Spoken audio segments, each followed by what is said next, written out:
I'm Kevin Davis, and this is the Catholic Family Podcast. I'm happy to be joined by my dad today. Kind of a really an ad-libbed podcast, not really planned at all. We didn't take notes, but there's something that happened last night, U.S. time, that I think, and I think Dad would agree with me, is kind of world changing. At least Mhm. in a way, it's change. It's going to change a lot of things in the U.S. I think, at least with how the media is portrayed. It was a really big win, I think, for whatever you want to call it, freedom of speech for the good guys. And I know all the black pilled people out there don't buy it. I don't honestly care. I'm not talking to them.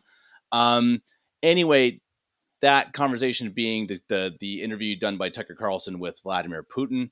I think as we talk about this, you're all going to find out that it's not like we are fans of Putin or anything. And for many things, my takeaways from it were definitely not necessarily that he's this good guy. He definitely thinks he is.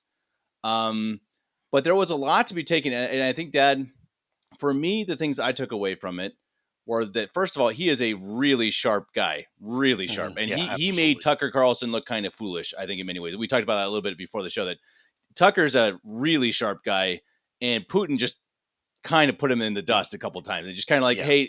hey, child, this Right. is my conversation here. I mean, almost literally, he was almost like, are you going to have a conversation, or are we going to play around here? Maybe a And it's reality show, yeah. something to that effect. Yeah, right, exactly. And it's like, oh boy, okay, Putin is not messing around. And you see, he's a very sharp guy.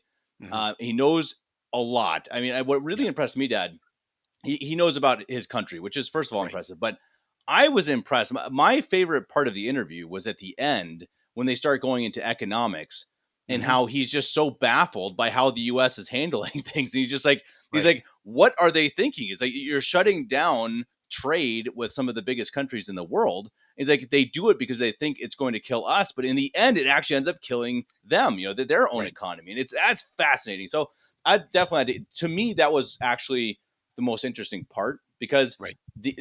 interestingly enough, the Ukraine part, I actually already knew most of it. We actually did a podcast a year and a half ago with Matt and Alexander here on the podcast. I'll try to Mhm. remember to attach that link.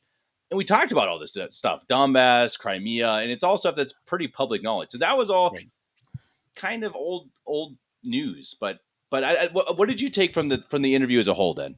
Well, just from a 30,000 foot view first, I think I came in kind of expecting a little bit of TikTok type trash talking, and that maybe Putin would come out and talk about the degeneracy in Ukraine, and how basically Ukraine is just a big money laundering operation for the United States, and he was going to drop a whole bunch of bombs on, just public relation bombs, and really, I was surprised. I think I was maybe pleasantly surprised that but Putin just didn't go there. He kept things at a much higher level than that, and so, first, I think stylistically, I agree that I thought that Tucker Carlson. I mean, I like Tucker Carlson.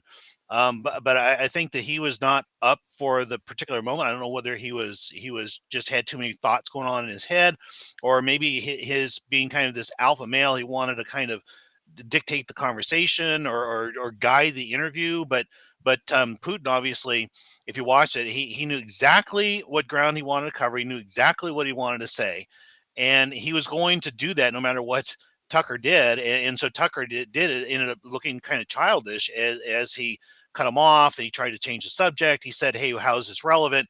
All this kind of stuff, and really, I think tried to kind of ambush what was a really statesman-like conversation for 2 hours. So that was kind of my first takeaway, just on without even getting into the substance yet. That was kind of just a stylistic overview of where I thought it went. Well, it's interesting because I think I get what Tucker was trying to do. I think first of all, Hmm. he didn't want to come back to the U.S. He wants to be let back in the U.S. And I think Oh, right, right. he wanted to make sure that he didn't come off as just being a partisan, Hmm. hack. Which I think I get. I think he wanted to be a bit rough with Putin, and I Right, right. totally understand why. I think again he doesn't want to come off as being his buddy because, well, he's not. First of all, and also he'd get absolutely massacred for it if he was too Hmm. buddy buddy. But it was just, to me, it was just fascinating that as you saw it, Tucker just came out trying to kind of strong arm him, and Putin's just like, dude, just Yeah, You is know, this a little a fly, yeah, reality like, show, or yeah, do you yeah, want right, an yeah, interview? Yeah, buzz off, little fly. It was yeah, amazing. I mean, it just showed you that, whew, boy, Putin is not someone I would want to mess around with it. And Dad, you right. mentioned before the show how amazing it is that on the same day as you watch this Putin interview, see a sharp guy on the same day. Biden is what exactly happened again? He's pretty much Oh my he stars! is now officially not capable of leading the country. Right, the Department of Justice. If you didn't see this story, the Department of Justice came out. They did a investigation into his having had classified documents in his house and his car and all this kind of stuff. And basically, the DOJ came out and said, yes, it happened. Yes, it's a felony. Yes, he should stand trial for it. Yes, he should pay the price for it. But he's mentally he couldn't even remember when he was vice president. Now granted, there's some gamesmanship going on with that, because what happened, Hillary Clinton did the exact same thing. She got called on her I think it was the missing emails or whatever it was, and basically these jokers, they stand before trial and they just can't remember anything, right? Yeah, That's right, right. that's their defense. I can't, and their lawyers will tell them, just don't remember anything. And so, yeah, I'm sure what happened was they sat down and did an investigation of Biden, and they asked him, what year was your son Bo killed, or what year did he die? I don't remember. What year were you vice president? I don't remember. And it was just this reflex action. But basically, what ended up happening is you had it was just an incredibly bad look, because Biden called a press conference last night to basically said, no, they called me mentally incompetent. I'm mentally competent. I have a great Yeah. memory. And it says, well, then you're guilty, Then you're right? going to prison, You're buddy. going to Yeah. prison, yeah, because you committed a felony, and or Right. multiple felonies, and so. But on that same day that you had that, and a total complete clown show in America with American politics. Now on the other side of it, you had Putin in Russia, who went on for 2 hours talking about ninth century history, Yeah. and geopolitics, and the history of the Ukrainian battle, and on and on and on, and just looked incredibly sharp. I mean, and incredibly statesmanlike. You know what blew me away, Dad, is that it just imagine this, that Putin kept saying over and over in the conversation, he's like, "Hey, go ask. I'm not going to talk about these things that are, as a private conversation. I'm just not going to say, to a certain point." And the crazy thing was, I was thinking the whole time, like, what's insane is that Tucker Carlson has a better chance of interviewing Vladimir Putin, who's practically at war with the U.S., than Right. he does interviewing Joe Biden Yeah. or Yeah. or Hillary Clinton or whoever. Right. I mean, how insane is that? And how crazy is it that this entire thing? Oh, Tucker should be kicked out of the U.S. or he should be a criminal now. He literally just had a conversation. Right. And how crazy is that the media is so scared? They're so Hmm. scared of us just hearing from Vladimir Putin. And again, I didn't leave the conversation any more of a fan of Vladimir. I really didn't. Right. I mean, you could tell he is a guy who is in control of what he wants. Right. He is a he I think kind of hero worships himself. Yeah. Um, I like some of the things he does for his country, and I don't Hmm. like some of the things he does for his country. But I didn't leave. But again, it's just incredible that they just don't want us to hear that. They don't. Right. They want to control every narrative, and I hope, to me, that's my white pill of this entire thing. The whole thing is that this is amazing that it was able to happen. That Tucker Right. could have this conversation, and the media is panicking because now they know they're done, Dad. Yeah. They're done. If you get so you get Tucker, let's say Joe Rogan, whoever else, whoever these people who are actually trustworthy journalists, and now they can just go and publish these things on Twitter. Hmm. It's People are breaking actually down. going to hear the actual story. It's Yeah, it's incredible. breaking down a lot of walls. I mean, back when it was Barbara Walters that was going down to Cuba to interview Fidel Castro, they didn't care. They're great Right. with that, or it was somebody, I forget who it was in America, who went and interviewed Saddam Hussein.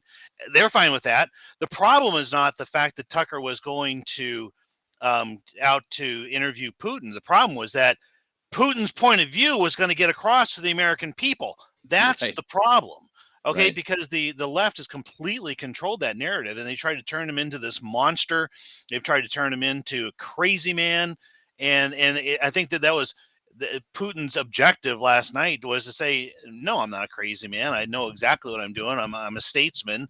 And I can show you how intelligent I am, and not only that, but I think he really put a challenge, and I think you're right. It's going to be Joe Rogan. It's going to be, I don't know, or it's going to be the guy, I can't remember the guy who's in the press conferences every day who asks all the good questions.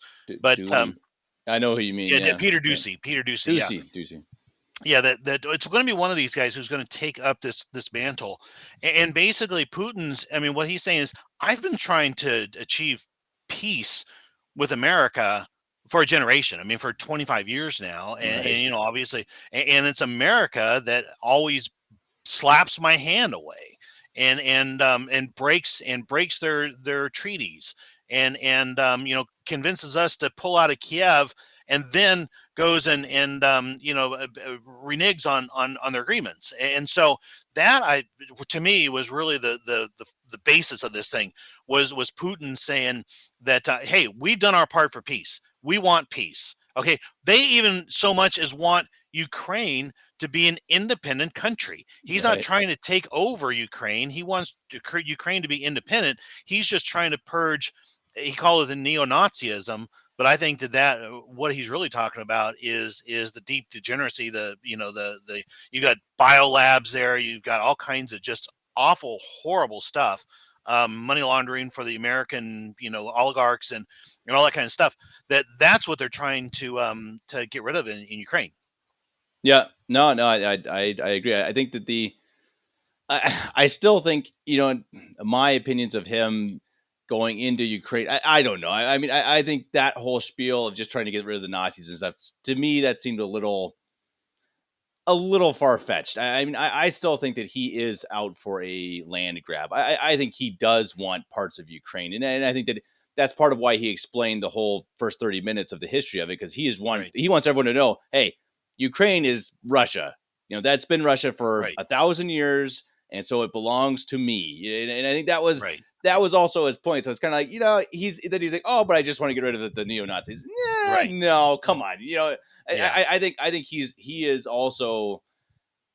I Yeah, but I do think that, as Tucker asked him, I think partway through, he's like, okay, why now? Why did you wait this long? 2014 was the coup. Why did it happen now? And Yeah. Yeah. I think that it seems like it was just like they just went a step too far. Maybe it was with Zelensky, and it was just like, okay, fine. You know what? Enough. Yeah. Then we're going to have a problem, and I'm going to invade you, and I'm going to put my foot on the neck of the U.S. and of the NATO, and just say, Yeah. okay, come to the table.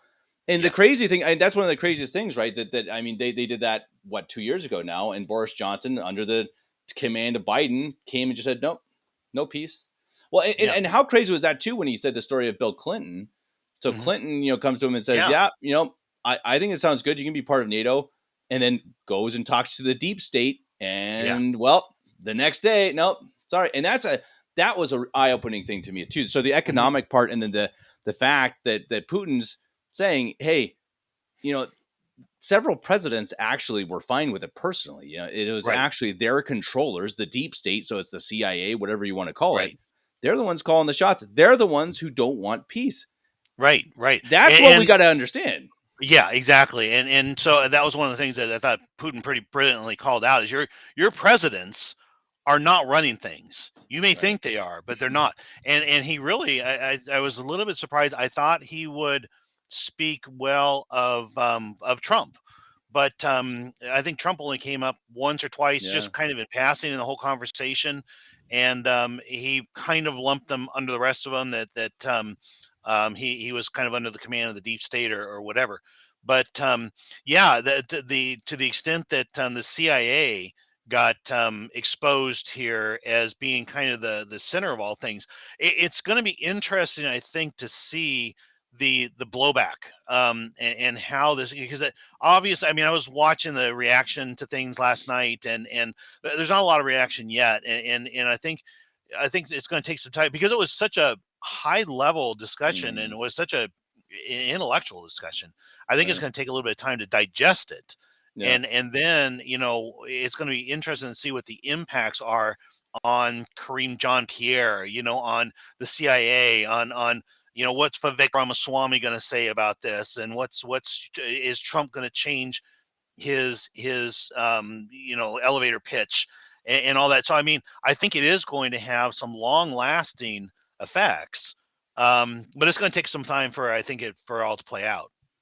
Well, I thought it was interesting too how at one point Putin said that even the U.S. doesn't consider Russia the big enemy; they actually consider China, and Right.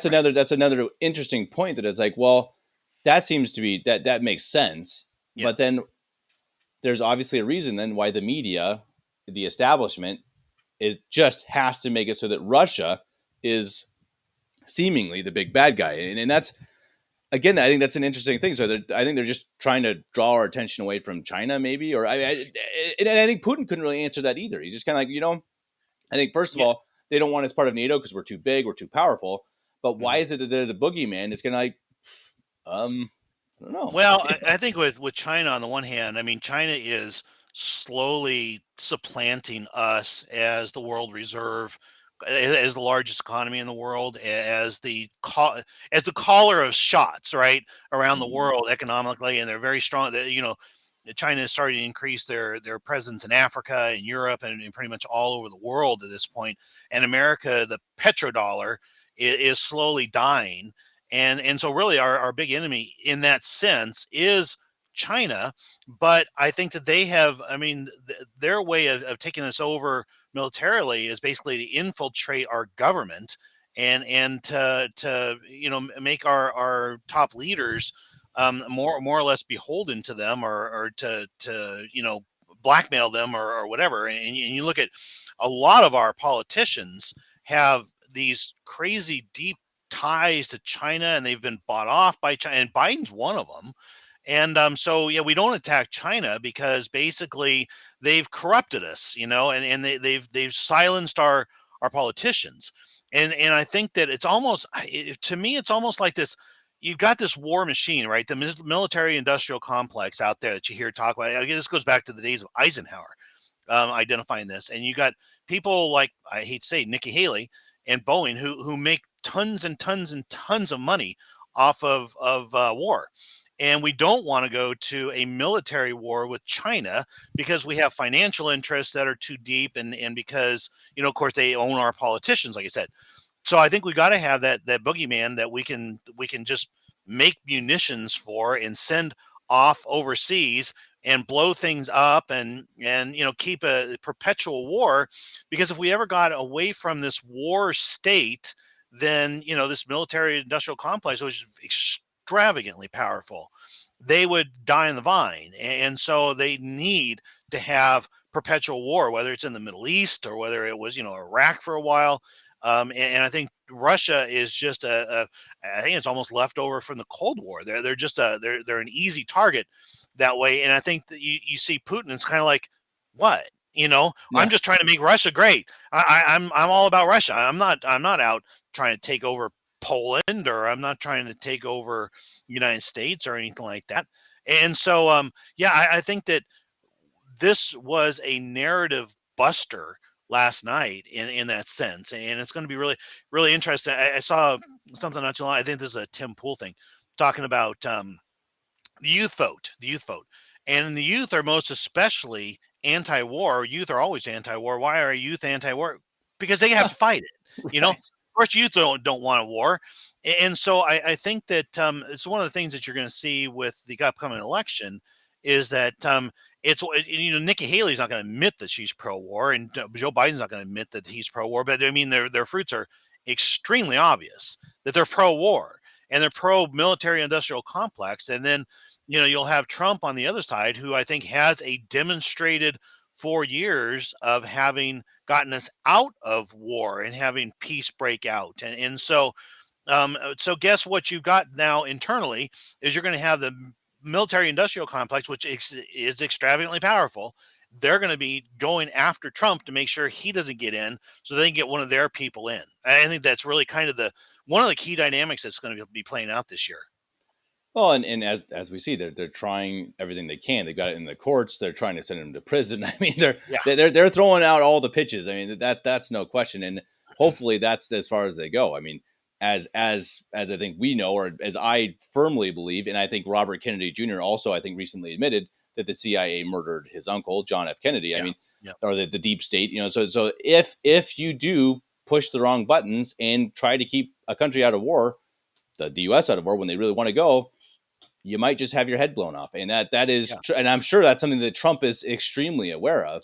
But yeah. I think again, that's what's so important about like these conversations with Putin is that I think that if I just saw almost 6 million people have seen it, I'm sure it's going to end up being 30 million. It's going to be hugely viewed, Yeah. and I think that that's going to people are going to start to realize, maybe not realize, they're going to start to consider maybe America is the baddie, Maybe we're the bad guy. or You're, maybe at yeah, least we're not the good guys. I mean, yeah, because I think if you watch the show with Putin again, I don't come off thinking that Russia's the good guys, but right. it did make me. There are just some things where he's like, why are they doing this economically? Yeah, Why are they? right. Why do they want war? What Yeah. is the problem? And he goes, they at the end they talk about AI and they talk about several of these other things briefly, but he kind of says, yeah, we're coming into a different world. We're coming into Hmm. a changing time, and we need to understand that and stop fighting each other over these Right. things that shouldn't there shouldn't be a fight. These shouldn't matter. And any person out there has to. I don't care if you hate Putin. Hmm. I mean, at least take what he says there and say, huh, yeah, okay. Why? And I mean, Yeah. it made me like today. I listened to it, so I didn't get to watch it. I listened to it, but it made me consider too when they're talking about the orthodoxy of Russia and Yeah. the traditionalism of Russia. That made me wonder too. I think that might be part of why America, quote unquote, the baddies of America hate Russia. I think they Hmm. hate Russia because Russia actually does hold on to some of these traditionalist values. I had a student. I used to teach English back, I don't know, 5 years ago, and she was a Russian gal, and really interesting. I asked her at the time. This was about the time when Putin was getting back into being the big baddie, Right. and I just asked her. I was like, so what do you think of Putin? And she's like, Russians love Putin, Yeah. because Yeah. Putin loves us. And I asked her, we talked quite a bit about Russia. And she said, one thing I really remember her saying was that she was like, Russian men are strong and handsome and the women are beautiful. And it was Right. but it was an interesting thing because it was like, there's, there's just a more natural way. Apparently they dress more naturally, that you don't have Hmm. this crazy transgenderism. You don't have this weird women with short haircuts. There's just this traditionalist mindset Right. and more orthodox, more Christian. I understand it's not Catholic. That's its own problem, obviously. But I think the deep state hates that. I think they Yeah. hate it. I think they would much rather your communist, godless Chinese than your Orthodox Russians. Right. Right. Well, here's a fascinating story for you. And at one time I think it was kind of confidential, but I think it's out there enough that we can share it. So the Russian church, they have their Catholic encyclopedia, and for them it's a different thing than our traditional Catholic encyclopedia. It's gold encrusted. It's I mean it's basically held up as this major work of art. Okay, getting back to the where they were atheists, and they kind of worshipped intellect, and so they take their Catholic encyclopedia very very very seriously. One of the leaders in terms of putting together the Catholic Encyclopedia is a Father Alexander Kristoff, who's with the CMRI. And so he's a voice in that. I don't think he actually runs it, but he's a voice in terms of putting things together.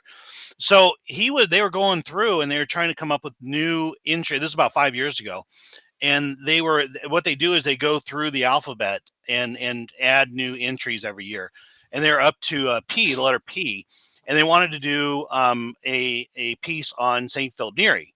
And so they have Father Kristoff actually contacted your brother, or Father Philip, who took his name from Father Philip, or Philip Neri, and who knew a lot about the spirituality of Father, of Saint Philip Neri. And so they wrote a piece for the Catholic Encyclopedia, Hmm. and on the history of Saint Philip Neri, and then Father Philip wrote on the spirituality of Father Saint Philip Neri, and they had finished their piece, and I think they actually got it published in the encyclopedia there, and Putin was going to take the copy and give it to Pope Francis, right? Francis, Father, um, Father Christoph said, "Well, we don't recognize him as Pope and all that."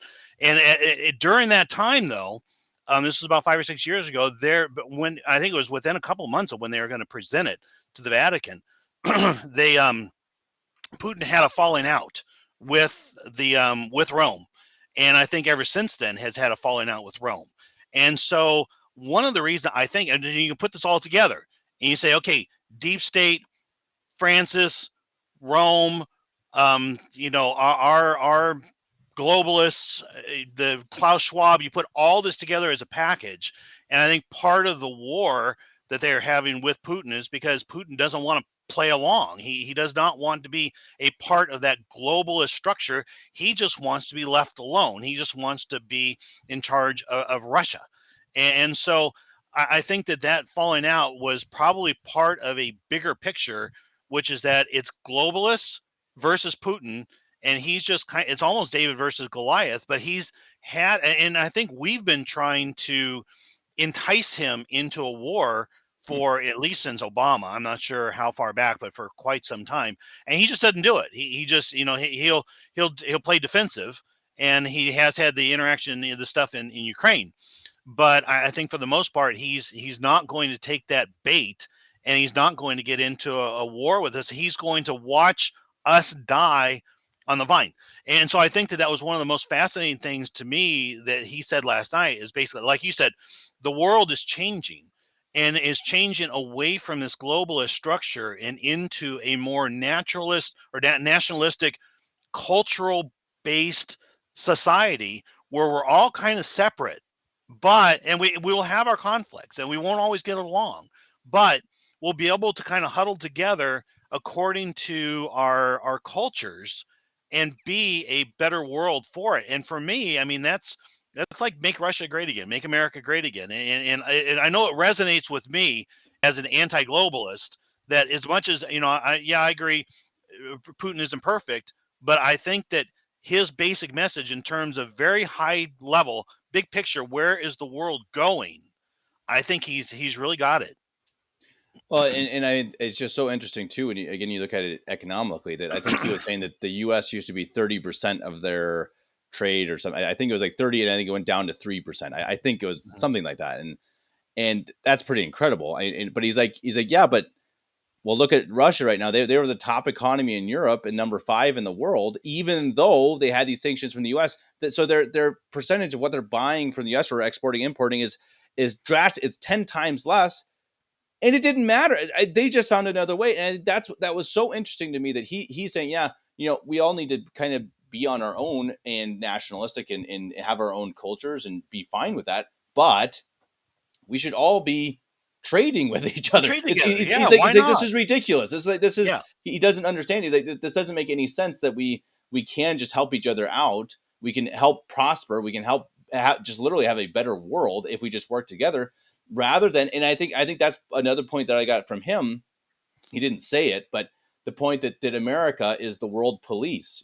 The yeah, America's one who determines who gets sanctions on their trades and not. It's like, yeah. based on what? Okay, I guess because we used to be the world superpower, but it's like you really start to think about that, and it's like, what on earth does the U.S. have to say even about NATO anymore? I mean, Right. what is they don't? I mean, they don't have anything to do with Germany or No. Ukraine or Georgia or. I mean, it's an absolute absurdity, and I think it's another thing again that I think Americans, and I don't mean this as a black pill. Anyone who knows me knows that, but I think we really need to sit and think. Okay, have we been the good guys? I mean, Yeah. and I think in a good way, if we think about that, that's how we come to the conclusion that no, for sure not. Look at the thing that Right. CIA has started wars in countless countries for the last 70 years Hmm. and purposely trying to overthrow governments so that we are strengthened, etc. And I think if we understand that, hopefully that makes us appreciate, okay, how do we change this? What do we change? And I truly again think I think this interview by Tucker, even though he didn't do it the best job. The idea just that Right. he did it, Hmm. that's a huge step because Yeah. now the legacy media is toast. They're Right. toast. And Yeah. they were already burning, boiling slowly, but it's done. How does the legacy media at this point continue the war drums against Russia as we're fighting a defensive war for the sake of Ukraine? I mean, we knew it was. I mean, we suspected it was crazy, but now that we've seen Putin in his own words, we know it's absolutely crazy. It's not a defensive war.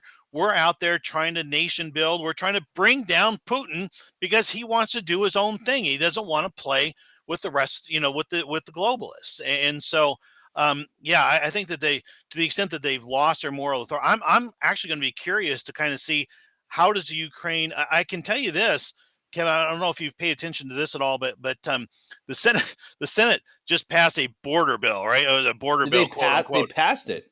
The Senate passed it by a big. It had nothing to do with the border, but it was all about aid to Ukraine and aid to Israel and all this stuff. And the House, Mike Johnson, God bless him, it said we're not even going to take it up. We're not even going to Of course. discuss it. It's nonsense. So now you basically have a block. You've got Biden willing to finance Ukraine. You got the Senate willing to do it, but now the House isn't. So where is Ukraine going to get their money from? And what are they, what do they do with it when they get it? But now that I think that spigot is being turned off and we're seeing for what it is, I mean, how does the system, how does the beast, the mainstream media and this military industrial, how do they keep this war going? I don't or do they just move off to some, oh, well, let's move on to Iran now. Yeah. We'll move on to Yeah. Israel now. We'll just find somebody else to kick kick dirt in their face and bomb them and That's it. keep the war machine going. And God help us for having done that. I mean, Hmm. I love America. I love my country, and I think in some ways we've been one of the greatest countries on earth. But God help us for these acts of trying to undermine the sovereignty of other countries for the sake of profit, for the sake of money. Yeah. It's unconscionable. No, no, you're absolutely right, and I think that's as you say. At least you see in Congress that some things are starting to change, and I mean the Yeah. fact that it passed Senate is just, I mean, really is. It's the craziest bill. I listened to, I think it was Tim Pool. I watched a show about it, and it's wild. I mean, it's really, Mhm. they say it's called the border thing, and I think what, a fifth of the money goes to the border, and I know like 2/3 of it I think was going to Ukraine. And just like, how dishonest. I mean, just how did, I mean really, Dad, I mean, these, every single politician who voted for this should be gone. I Yeah. mean, and not just they should probably be put in prison, but they should Right. definitely be gone. I mean, that's so insane. I mean, it just, and I think we've jumped to the shark. Mhm. It's so crazy now. Everything, it's so crazy that I think people almost can't really believe it. That it's kind of like, Yeah. it's hard to even understand where to go with it. It's just like, well, it is. It's all, everything's a lie. Everything's nonsense. And I think you're totally right. I mean, unless Trump gets in, Mhm. yeah, whoever. I mean, if it's Nikki Haley, if it's Biden, which probably isn't even possible. So I don't know who, Yeah. who their secondary is, but whoever it Michelle is, Obama. Michelle Obama, whoever. I think you're totally right. I think that Russia's just going to fade in. No one's. It's like COVID. No one's going to talk about it. It's going to go Right. like this. They're going to bomb Iran. They're going to go officially to war with Iran, and you will never hear of Ukraine ever again. Right. Ever. It will be Yep. gone, Yeah. and no one will ever mention it. It'll just cease to exist. And the Ukrainians, these poor Ukrainians who've had to deal with it, with the U.S. forcing this war, Mhm. they're the ones who pay for it. I work with Ukrainian ladies, and they have suffered from it, and it's going to be gone, and we all know it. Like, again, exactly like COVID, and I think that's what I mean. That's part of the reason why I really hope Trump gets in, because at least we can confidently say, because of his track record, Mhm. that he's going to say enough of this nonsense, out, Right. Right. gone, we're done. And I hope he takes a step farther and says, NATO, bye, we're done. Yeah. NATO Right. doesn't. Defunding you. Yeah, I'd say stepping out. I'd say U.S. is Yep. no longer being. Right. Why? What's the point? Yep. NATO. The entire point of NATO was to this post World War issue. But I mean, what have they done now? They're just a bunch of bullies who who Right. try to pull their weight across the world. It's an absolute sham. It's a total ridiculous, and the amount of money that must go into, I can't even fathom it. But I hope he just says, nope, we're gone. We're done with Europe. We're done in the Middle East. You guys figure it out yourselves. And if Right. you're going to kill each other, then you're going to kill each other. And you know what? Yeah. That's sad. It's tragic. It's not America's problem. And I Right. certainly hope, and I live in Germany. I Hmm. certainly hope that Germany and the U.S. That they can be friendly, they can trade. Hmm. I hope the U.S. says that their military bases should be gone. I mean, this shouldn't exist anymore. Why are Right. we? Why are the U.S.? Why are we the European armed forces? Right. Well, and I think that people are understanding it better and better. We sent our troops overseas. We protected, we played policemen because what we were protecting was the settlement of oil transaction in dollars, the petrodollar. Right, And as long as we could do that, then we had basically infinite need, infinite demand for dollars. We could print infinite numbers of dollars here. We could live high in the hog. We could live beyond our means and basically be the wealthiest country on earth because everybody else had to hold our dollars in order to be able to settle oil transactions. And now Putin said that's dying out. We're settling in mm, yuan. I think they're heading towards gold. At some point it may even be Bitcoin that settles oil transactions. And so now slowly the rest of the world is starting to dump their dollars, and that's one of the reasons that we're seeing inflation here is because once they dump their dollars, they have to go somewhere. They end up coming back here, and it raises the price of everything. So right, I think it's going to be ironic that on the one hand, if Trump gets in and starts to remove us from that world stage that way, you're going to see all these dollars kind of come back and create inflation. However, on the other side, I think what Trump's going to do is he's going to slash government, and perhaps more importantly, he's going to drill for oil. I mean, he's already said this. He's going to right. drill for oil. He's going to drive the price of oil down. And so Hmm. I think that even though we'll have massive inflation from dollars coming back to us, it'll be offset by the fact that we're going to have our own oil again. We're going to be energy independent and perhaps even energy plus energy. We can start selling oil overseas and start to reduce our debt and then slash sites government. So I think that yeah, it's going to be a fast. Even if Trump gets in, it's going to be a fascinating couple of years as we transition off the world stage. And Right. I think what's really interesting to me, and your mom and I talked about this last night as we were watching Putin. Okay, so America gets off the world stage. What replaces us? Well, I think there's only two options. Either number one is China, or number two is nobody. And Hmm. I think what we hope for is that it's nobody, and that we use some form. I believe it's Bitcoin, but some form of unassailable financial means of being able to allow the world economies to work together and to be able to be independent and work together without having to depend on British sterling, British pounds as it was before us, or the US dollar or the Chinese yuan or whatever. Because I think every time you have one of those world reserve, the same thing happens. Same thing happened to Spain. Same thing happened to Great Britain. Is they blow up, they become very wealthy for a while, they lose their morality, they basically lose their moral authority to lead, and then they lose the world reserve currency status. That's exactly what's going on with us. And then it gets replaced by somebody else. Well, God willing, maybe it'll be replaced by nobody. That's what I'd like to see. Right. Whoa, boy. I Yeah. definitely hopeful, and I think I think I take a lot of positives from it. I know not Hmm. everybody will. I know there are people who just hate Putin, hate Russia. Fine. I mean, Yeah.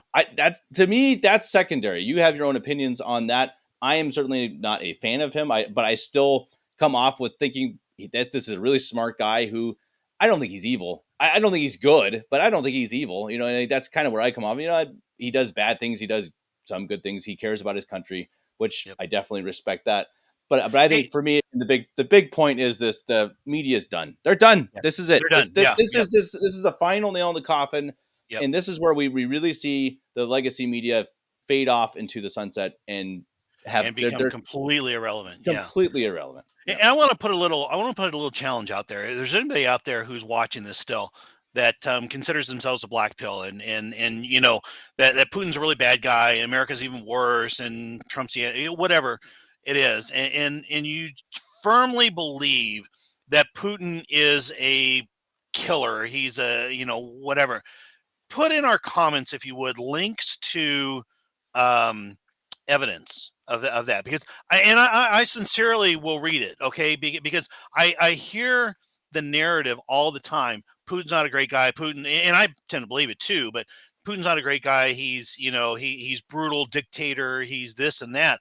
I've never seen any evidence. Okay, so if you show me the evidence, I'm going to go and read it, because I really, I would like to take a little bit more thorough, stance on Putin, pro or con. And Sure. I tend towards the pro, but I admit it may be just because I'm naive and I don't realize the real Putin and the real, I watched him last night, and I take him at face value, and don't realize, well, he did this to his own people, or he did this to, Poland, or he did this, or whatever. I'd like to see the dark side. I like to see the dark side of Putin, and I will. If you give me some links, I will read them. Perfect. Well, we'll finish with that.